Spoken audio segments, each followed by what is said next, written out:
Hey everyone, welcome to today's video. We're going to be taking a look at a tutorial for Planet Zoo in franchise mode.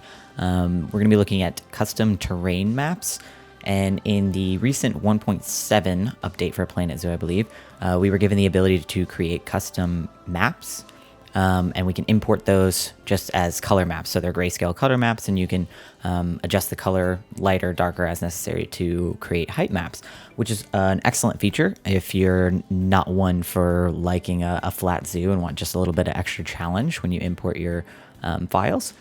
However, this is something that is kind of daunting for a lot of people, and especially if you don't have the software to communicate these desires, these designs, you might want to grab something from someone else who's already made a map.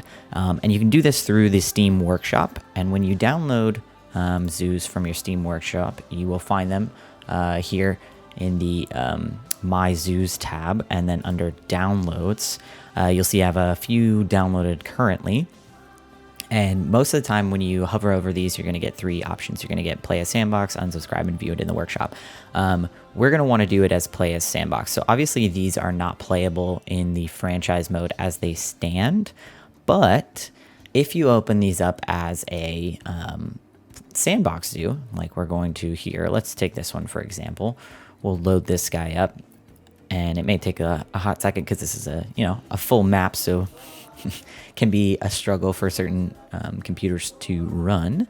But we'll grab a section of this. We're not going to grab the whole thing just so that we can give kind of an overview. But the same principle applies to whether or not you're going to grab the whole thing or just sections of it. But for us, just for the sake of this video, I'm going to make a little bit of a terrain patch here. Nothing crazy, just enough for us to visualize what I'm talking about here. So let's do this. We got a little mountain. We're gonna make a little bit of a divot over here, and we'll throw in some terrain paint just so we can see what we're doing a little bit better. Whatever, sure. All right, so let's grab a few of these trees, move them, slide them up over here. All right, so let's say that this is the terrain area you wanted to bring into your game, just for the sake of this video. And we're gonna grab our barrier. We're gonna grab a null barrier, just like you would in a habitat. You're literally going to draw around the piece of terrain that you're looking to move, like you would in a habitat barrier here. All the way around. We'll grab this. Didn't grab those trees, but who cares? Oop. And we'll end this right there. Then we're going to grab a habitat gate like you would in any other habitat. Let's throw some water in here. I don't know if this is going to transfer. I haven't done a ton of testing on this, but let's say for this sake.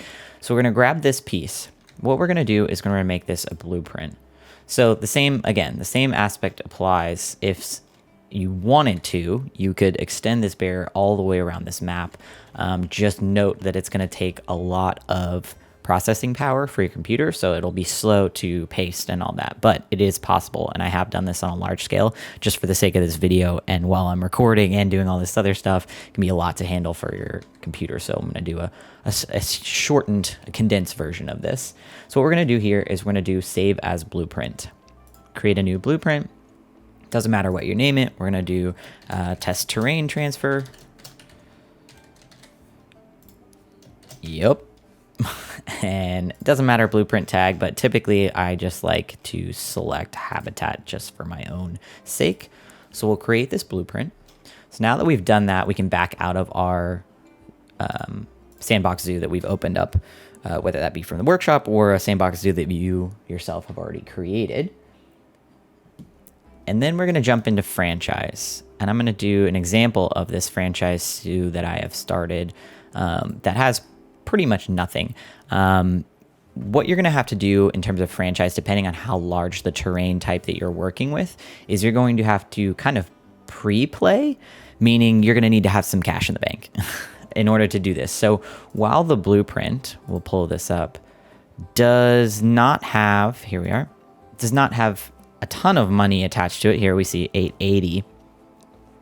There is some additional cost to that in terms of the actual terrain paint. When you build terrain, it's going to cost you money. So you'll see that when I paste this down here in front of our shop here, you'll see that that little number came up right there, and that was around 2,000 if I'm not mistaken. So that's going to cost you money to place this down. So this was really quick because it was a very small version of this. But like I said, again, you can do this in entire maps. The one error that you are going to run into is insufficient funds. So I'm going to take this. The final actually is going to be enough, but let's pull this in and see if it will let me show you. So this is a huge map that I have here. This one has cost me about, I think, just under 150,000.